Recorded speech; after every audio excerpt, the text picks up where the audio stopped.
여러분, 안녕하세요. 불을 공부하는 남자 불공남입니다. 이번 시간에는 여러분과 수평배연에 대해서 알아보도록 하겠습니다. 제가 오늘 여러분들께 알려드리고자 하는 내용은 일반적인 수평배연의 테크닉적인 방법이 아니고 여러분들이 수평배연을 할 때, 즉 수평배연이라는 전술을 펼칠 때 어떻게 해야 효율적이고 그리고 안전한지에 대해서 미국에서 실시한 연구 데이터를 여러분들께 제공하고자 합니다. 그런 연구 결과가 없이는 우리가 수평배연을 하는 게 맞는지 틀리는지, 아니면 지금 하고 있는 수평배연이 적용이 되고 있는지 되지 않는지를 알 수가 없습니다. 그래서 이 연구 데이터가 상당히 중요합니다.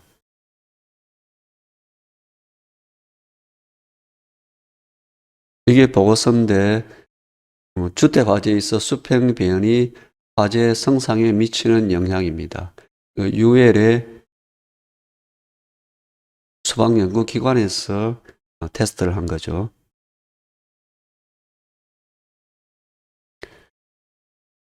(1층짜리) 주택을 지어서 실제로 화재를 구현하는 겁니다.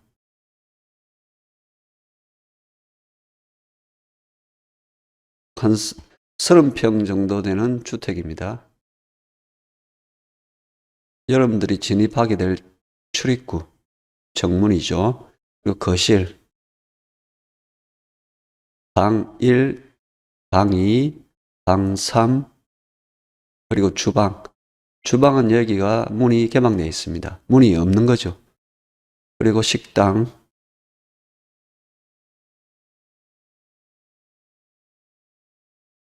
자, 주방에 가구들이죠. 식당, 거실,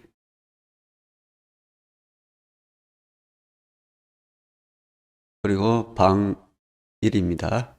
방 2나 방 3은 비슷하겠죠. 방 1과. 그리고 측정 장치는 이런 식으로 해서 거실 중간에 높이별로 온도를 측정하는 센서가 달려 있습니다. 그리고 출입구 쪽에는 연계 유동, 즉 플로우 패스의 흐름을 측정하는 속도 게이지들이 달려 있습니다.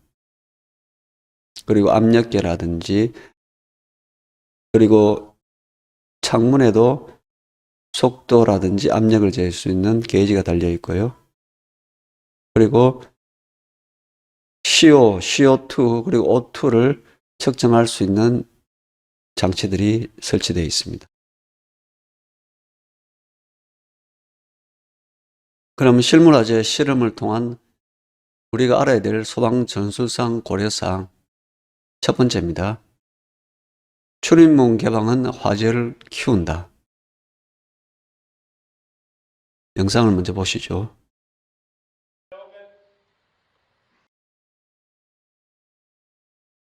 먼저 온 직원이 이 출입문을 열어놓습니다. 열어놓고 앉아서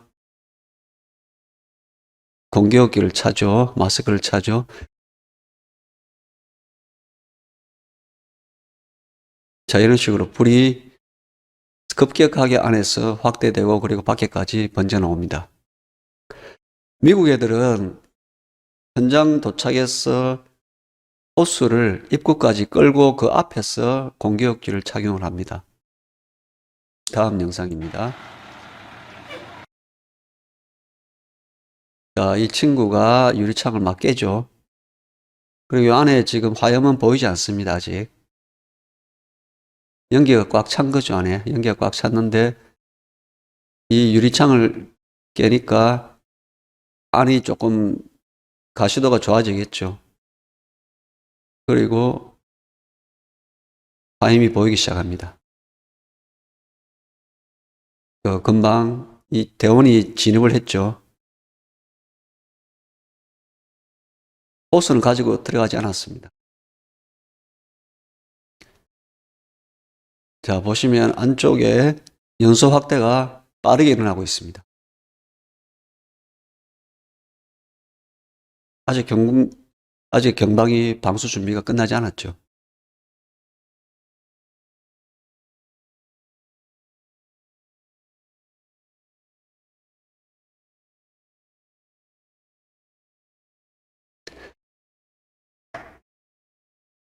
자, 이 영상이 낯설지는 않죠. 왜냐하면 우리 대원들도 지금 그렇게 하고 있거든요. 경방이 준비되기 전에 출입문을 개방해서 열어놓는다든지, 그리고 구조대원이 창문을 계속 깨트린다든지, 이런 건 낯설지는 않죠. 자, 그래서 미국에서는 이런 행위가 과연 수평 배연에 도움이 되는지, 우리 소방관 안전에 유해한지를 알아보려고 이런 테스트를 한 거예요.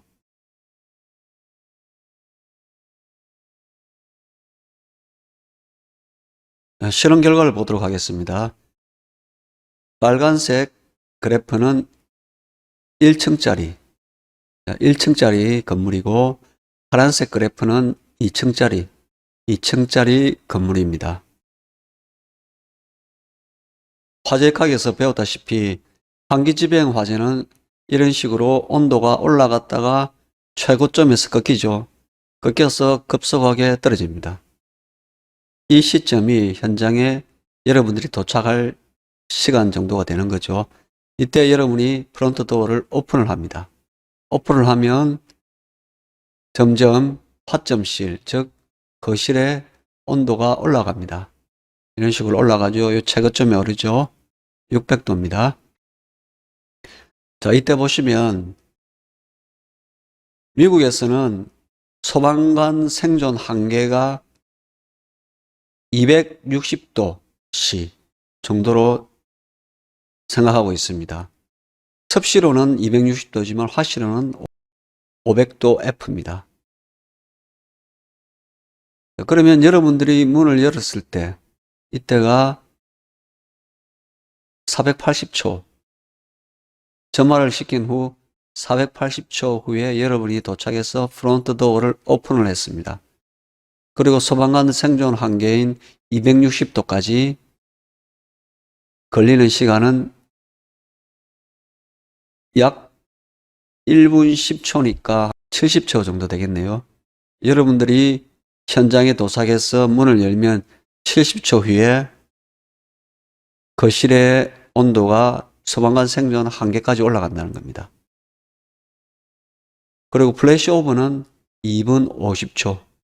문을 개방했을 때 2분 50초 만에 플래시 오버가 발생한다고 합니다. 2층 건물을 보면 여기서 정문을 오픈을 하면 이곳까지 소방관 생존 한계가 1분 20초 만에, 즉 80초 만에 소방관 생존 한계에 이른다는 거죠. 그리고 플래시 오버는 3분 만에 발생을 했습니다. 물론 여러분들이 이곳에 문을 개방을 하면 가시성은 좋아질 것입니다. 가시성은 잠시 좋아지겠지만은 실내 온도가 급속하게 올라간다는 거죠. 즉 여러분들이 산소를 공급한다는 거죠.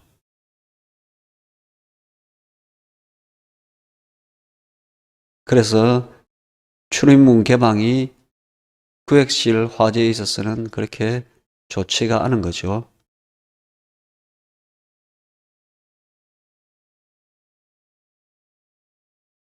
그러면 언제 출입문을 개방해야 될까요?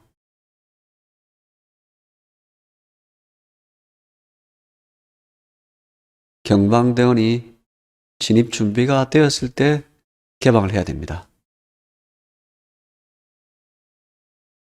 대원이 진입한 후 출입문은 개방해 두어야 하나요? 노입니다. 닫아야 되죠. 아니면 도어를 컨트롤해야 되겠죠.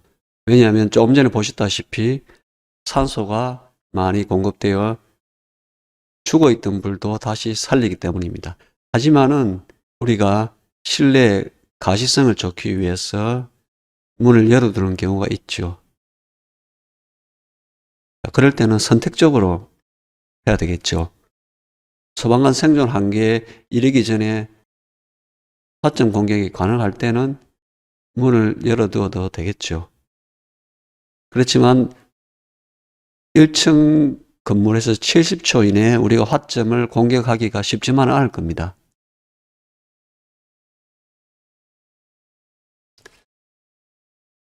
그래서 도어를 컨트롤하는 게 필요하죠. 자, 이런 식으로 도어를 일정 부분 닫고 있죠.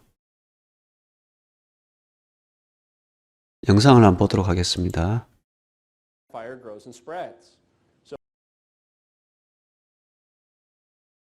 자, 이쪽 부분은 도어를 컨트롤하고 있습니다. 일정 부분 닫았죠.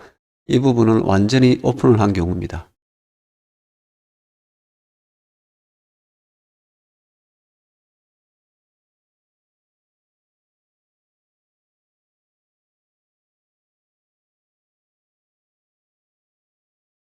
안에 플래시오버가 발생을 했죠.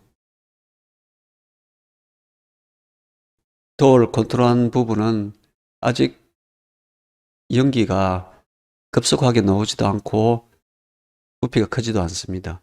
그렇지만 도어를 오픈한 부분에는 연기가 색깔도 다르죠. 그리고 속도도 빠릅니다. 엄청난 난류가 흘러가 나오죠. 그리고 플래시오버가 발생해서 화염도 분출되고 있습니다. 우리 직원들의 안전과 그리고 요 구조자의 안전을 위해서 도어 컨트롤이 필요한 부분입니다.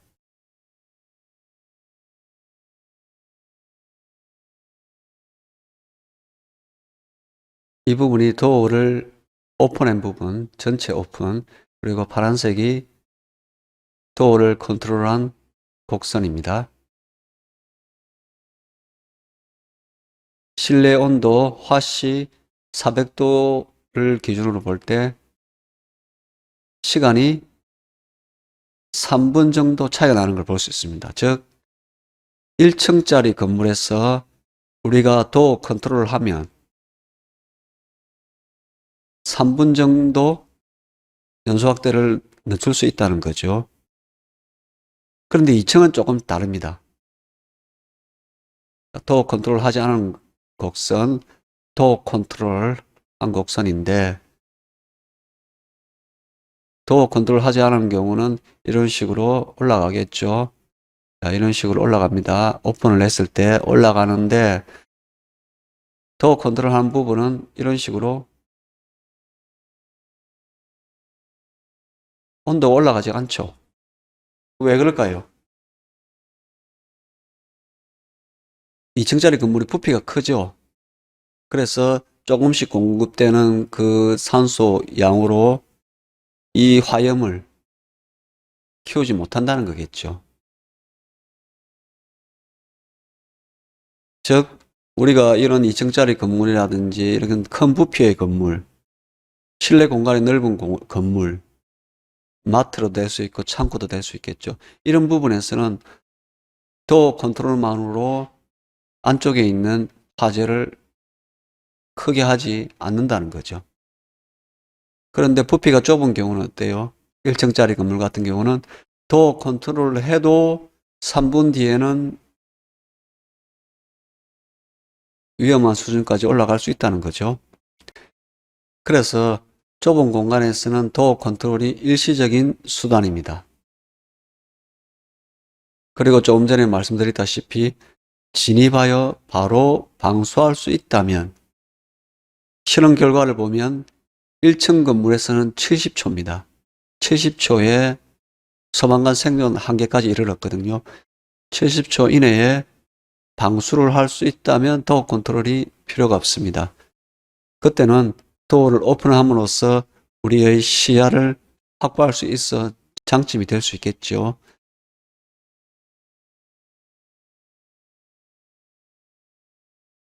그리고 이 실험은 정문을 컨트롤했는데 정문뿐만이 아니고 화염에 공기를 제공할 수 있는 모든 문, 창문 등에 해당됩니다.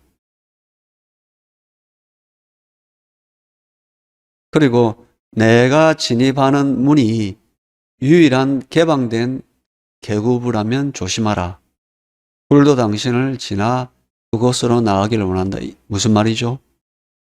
여러분들이 정문으로 문을 열고 출입하면 그 정문이 유일하게 개방된 문이라면, 계급이라면 이 화염의 플로패스가 어떻게 형성됩니까? 출입문 쪽으로 형성되게 됩니다. 자, 그러면 여러분들이 위험에 처할 수도 있습니다. 물론 양방향 플로패스가 형성된다면 조금 낫겠죠. 하지만 만약에 단방향이 형성된다면 위험하겠죠.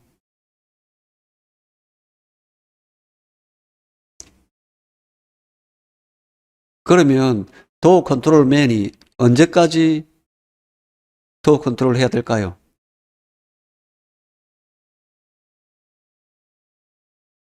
잔화정리 끝날 때까지 해야 될까요? 이 고급 인력이?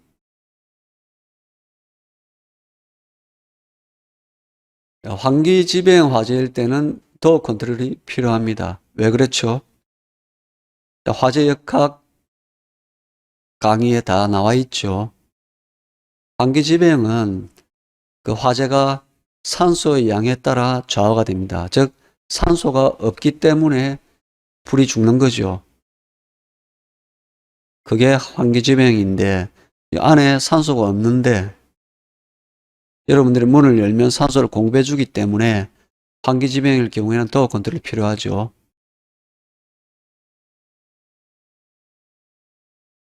그리고 경방이 화점에서 방수를 해서 그 연소에서 방출되는 그 화재 연소할 때 방출되는 에너지보다 방수한 물이 더 많은 에너지를 흡수하게 된다면 연소에 필요한 에너지가 모자라겠죠. 그래서 연소의 사유서에서 보면 연소의 반응이 되지를 않습니다. 연소 반응이 되지 않으면 불이 죽겠죠.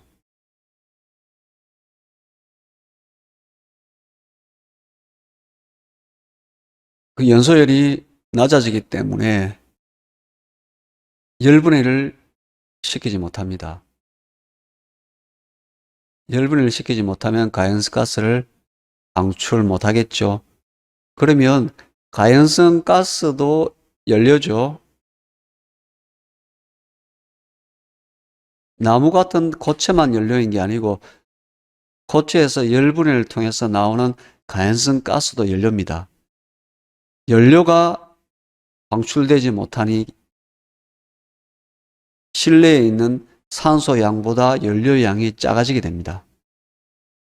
그러면 연료 지배형으로 바뀝니다. 이 안에 산소도 모자라지만은 그것보다 가연스 가스 연료의 양이 더 모자라기 때문에 이 안쪽이 연료 지배형으로 바뀝니다.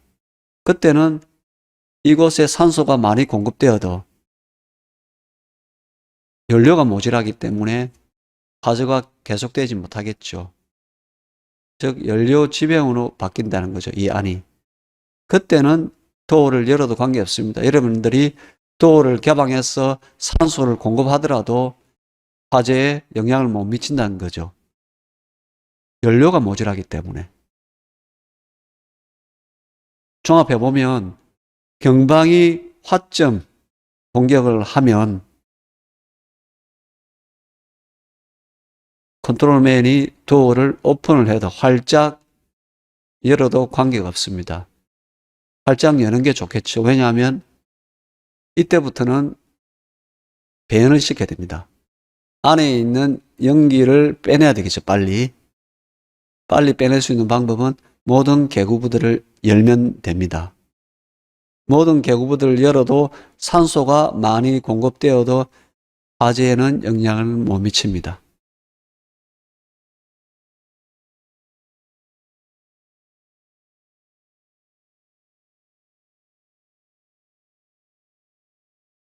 선착대에서 도착해서 화점실을 보고 있는 거죠. 지금 방수가 준비가 안 됐습니다. 지금 열화상 카메라로 보고 있는 겁니다.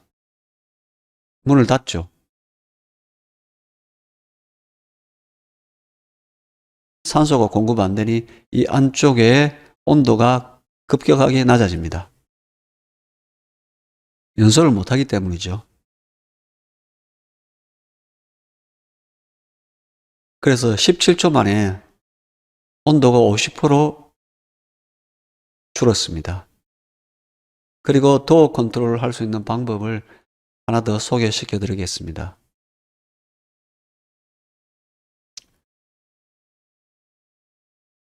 자, 이 안쪽에 출입구 쪽으로 보는 열화상 카메라입니다. 자, 실내에 이런 식으로 불이 있죠. 벌겋죠. 온도가 높다는 거죠. 이때 스모크 커튼을 이 친구가 들고 가서 설치를 합니다. 스모크 커튼을 설치를 하면 연기가 안 나오겠죠. 그리고 공기도 못 들어갑니다. 이 안쪽에 화재실이 어떻겠습니까? 공기가 모자라죠. 환기지배형 화재죠. 거기에 산소가 공급이 안 되니 불이 계속 죽겠죠.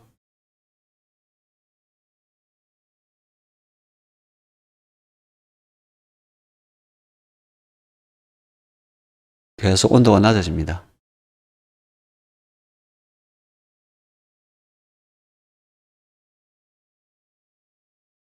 그리고 온도가 낮아지면 이 부분이 가연성 가스층이 수축을 하겠죠. 수축을 하면 중성대가 올라가겠죠. 그렇지만 중성대는 올라가지만은 전체적으로 이 부분이 닫혀 있기 때문에 연기가 나가지를 못하기 때문에 이 밑에 부분, 중성대 밑에 부분에도 어느 정도 가식성은 확보는 잘 안 될 겁니다.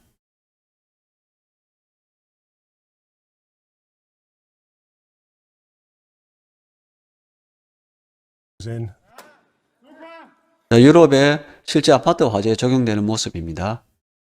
자, 문을 개방하고 연기 커튼을 설치를 합니다.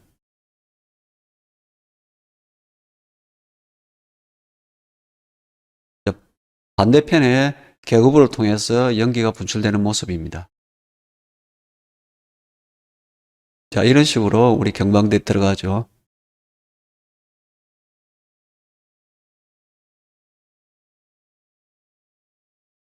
우리 화재 현장과의 차이점은 뭘까요? 우리는 연기 커튼 없이 그냥 출입구를 열어놓죠. 열어놓으면 이 연기가 어디로 가죠? 계단실을 통해서 옥상으로 해서 밖으로 나가죠. 옥상 문이 닫혀 있다면 위에서부터 쌓여서 점점 내려오겠죠. 그러면 위에서 대피하던 거주자가 연기를 마셔 질식하게 되겠죠. 그래서 연기 커튼이 중요합니다. 연기 커튼을 설치를 하면 어때요? 공기를 차단을 해서 실내에 산소 공급을 하지 않겠죠.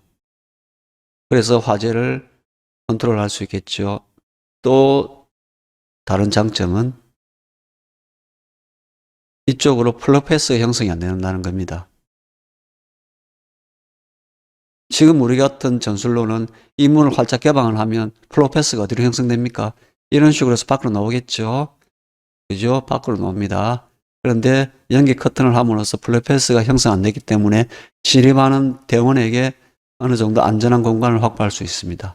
그리고 세 번째는 조금 전에 말씀드린 연기를 밖으로 배출하지 않기 때문에 위에 있는 거주자들이 안전하겠죠.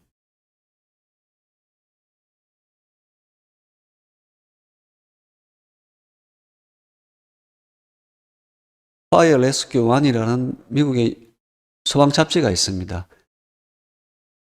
거기에 이제 도어 컨트롤에 대한 기사가 있어서 발췌를 했는데 거기도 대원이 많이 부족한 모양입니다. 대원 부족으로 도어 컨트롤 전담 인원이 없는 경우는 어떻게 해야 되는지에 대해서는 나오는데 아틀란타 소방관이고 소방과학 석사 NFPA 위원입니다. 소방훈련 시설 분야입니다. 그리고 ULA 소방안전연구소 자문위원회 멤버이기도 합니다. 도어 컨트롤 전담 인원이 없는 경우는 방수 시작할 때까지 임시적으로 RIT에게 임무를 부여하는 게 어떠냐는 여론이 있는데, 거기에 대해서 연기 분출 시 공기 실린더 사용해야 하므로 비상시 대처가 늦다고 이야기를 합니다. 즉 RIT는 소방관 구조를 위해서 항상 스탠바이가 있어야 되는데, RIT가 임무가 없다 해서 도어 컨트롤맨을 시키면 도어 컨트롤 할 때 연기가 분출될 수 있습니다. 그러면 공기 실린더를 써야 되는데, 만약에 그때 비상 상황이 발생해서 RIT가 투입되어야 한다면 대처가 늦다는 거죠. 그리고 전담 인원이 없는 경우에는 호스가 들어가고 그냥 문을 닫고 대원을 배치하지 않는다는 여론이 있는데, 거기에 대해서 이 기고자는 미국의 경우는 주택에 문이 안쪽에서 열어야 됩니다. 안쪽으로 당겨야 되는 구조입니다.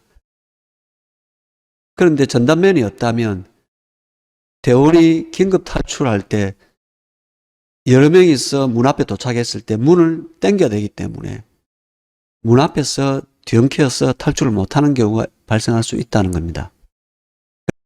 그래서 이런 방법도 정답은 아니라는 거죠. 그래서 이 기고자는 유럽의 연기 커튼 도입을 주장하고 있습니다. 기고자가 슈라제 훈련장에서 실제적으로 연기 커튼을 설치를 하고 훈련을 하니까 플로우 패스는 감소를 했습니다. 커튼을 다니 바깥쪽과 안쪽의 압력 차이가 생기지 않는다는 거죠. 산소가 공급되지 않기 때문에 화재가 많이 죽겠죠. 그래서 연기 및 연소 생성물의 속도가 저하가 된다. 그리고 실내 온도가 조금씩 하강을 한다. 하지만 이 연기 커튼으로 출입구를 막기 때문에 연기 배출이 안 돼서 시야는 제로다는 거죠. 그 결론으로는 방수하기 전까지 관창 앞쪽 부분이나 위층에서 인명 검색을 할 경우 도어 컨트롤이 필요하다는 거죠.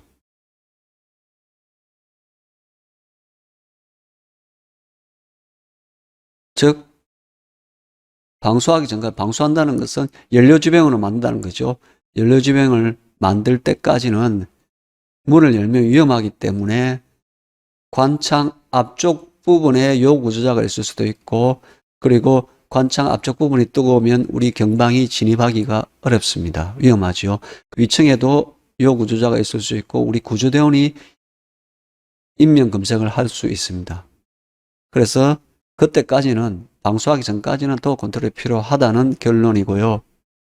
그리고 연기 커튼은 고층 건물, 그리고 호텔, 노인요양원 등에서 화재임실의 연기가 대피 계단으로 나오는 것을 방지할 수 있습니다. 오늘은 수평 배연 시 여러분들이 고려해야 될 사항 첫 번째 대해서 알아봤습니다. 감사합니다.